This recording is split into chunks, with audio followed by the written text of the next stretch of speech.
K-pop is a genre of music. It stands for Korean pop music, and it kind of incorporates dance and visual elements to make like one full packaged thing. And there's lots of different types of K-pop artists in the industry. In 2013, I clicked on a random YouTube video that they had uploaded because I thought the thumbnail looked cool, and it was for a K-pop song called Growl by a K-pop boy group called EXO, and then that really kind of drew me in. In 2022, I was having a lot of health issues, both mental health and just physical health issues, and I was at a really low point, and I also wasn't really actively collecting or participating in any kind of fandom culture. I really just didn't have an interest in anything. A song called Halazia came out, I think it was like the end of that year, and I listened to it and I was like, this is crazy, I love this song, like I feel very hyped up, and I think it really got me through the first like 1 or 2 months of winter into 2023. I think I was just really struggling to do anything in my life at that time. Like I didn't want to go outside, I didn't want to do anything, so I was just lying in my bed on my phone, and so watching funny videos from them like really helped me at the time, and I found like a lot of friends and like community through K-pop, and yeah, I think that's really meaningful, and it's made my life more enjoyable. It's definitely helped me with my confidence. I think when I've had periods in my life where I felt really low and had low self-esteem, or if there's been something going on, I think I lean into K-pop fandom and like culture a lot more in those times, and then I'm kind of able to pick myself back up out of those moments. Nowadays I feel the most happy and content with the people I have met through this community, and even I'm still meeting. Currently doing events, and I've kind of branched into doing events this summer, which I have always wanted to do but never had the confidence to do, and having done a couple of them now, each time I feel better and more like excited to do the next one. And it's just really nice talking to other people who get excited about the same things, and also who kind of understand what you're excited about in the same way. I would just say, like anything, I think it's really important to have things you're passionate about, especially if you're struggling with things in your life that maybe you need like some kind of outlet that is completely separate from that. I just think I've really learned how to have fun and to be myself through being a K-pop fan, and so I would probably say that to anybody who is curious about it or like wants to know. I'd be like, well, it's fun.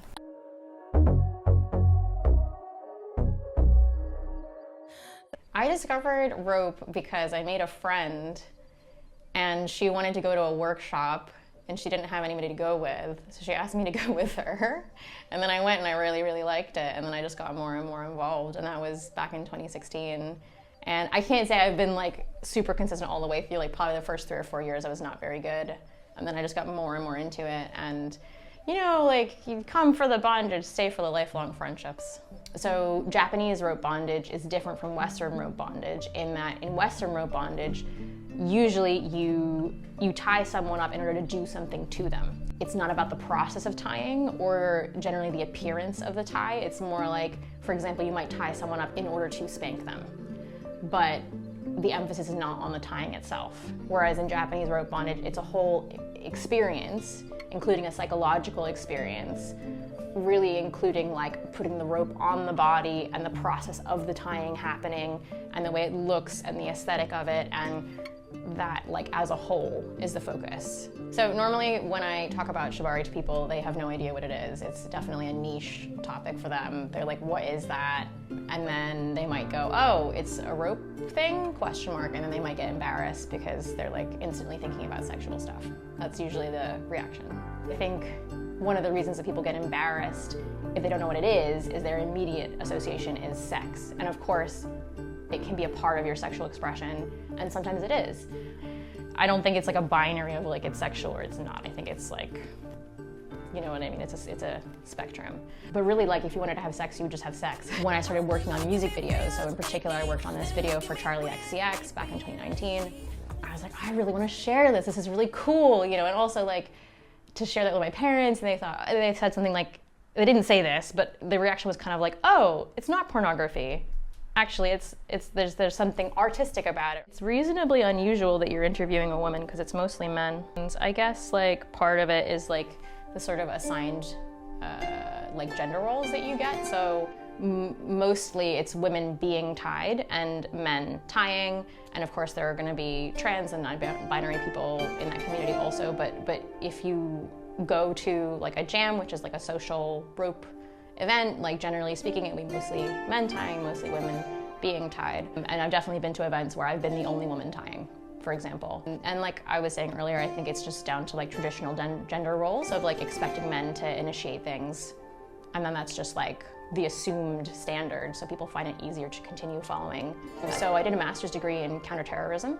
Something I'm very interested in is fear. So I'm interested in what makes people afraid, like how to make people fearful, how to make people feel safe, and how do they behave when they're fearful, and how do they behave when they feel safe. When you touch someone in a particular way, when you speak to them in a particular way, like you begin to learn people's responses to things. Like one of my favorite things is you don't even do anything to that person, but you say something and they start sweating. And that's like quite powerful. I guess I enjoy reactions from people, and I enjoy understanding people's responses. And also in a greater sense, when you do a performance, you get certain reactions from the audience depending on what you're doing in that performance also. Love the responses, and sometimes you'll get like a gasp. Hi guys. Hi guys. Hi guys. Hi guys. The Google definition of ASMR is autonomous sensory meridian response, and it just helps relax you, put you to sleep, make you feel calm, and just be a comforting place for people to go. The reason I started ASMR is because I've been going through a hard time, and I just wanted to help other people the way that ASMR helped me, because it can be a real place for people to go when they are having a hard time in life. And I'm always tapping on stuff, like pretending to do it, so I thought, why not just get a mic, start my own little channel, my own little community.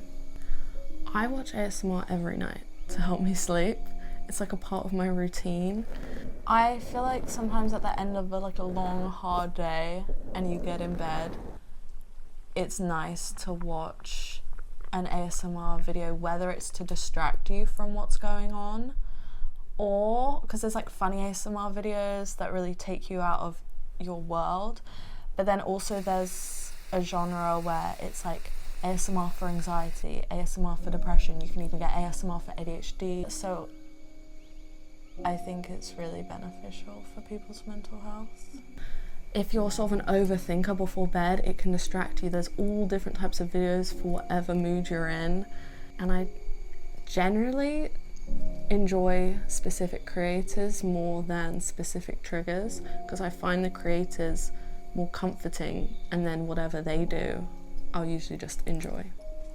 ASMR's always given me a safe space to be a part of, to sort of relate with other people too, because a lot of people who make ASMR also struggle with those things, and that's why they start, and that's why I start. And it's just everyone's doing it because everyone's a bit stressed and everyone's a bit tired and sad or whatever. I wouldn't say from finding ASMR I found fulfillment, but I did find comfort and a really nice community to be a part of online. Some people message me saying I help them a lot, and that's the best thing ever. It makes me so happy, because that's all I really want to do at the end of the day. And I always figure even if I'm sad, I can make other people less sad, so it made me feel a bit better about my life. Thank you, Darcy. Thank you, Darcy.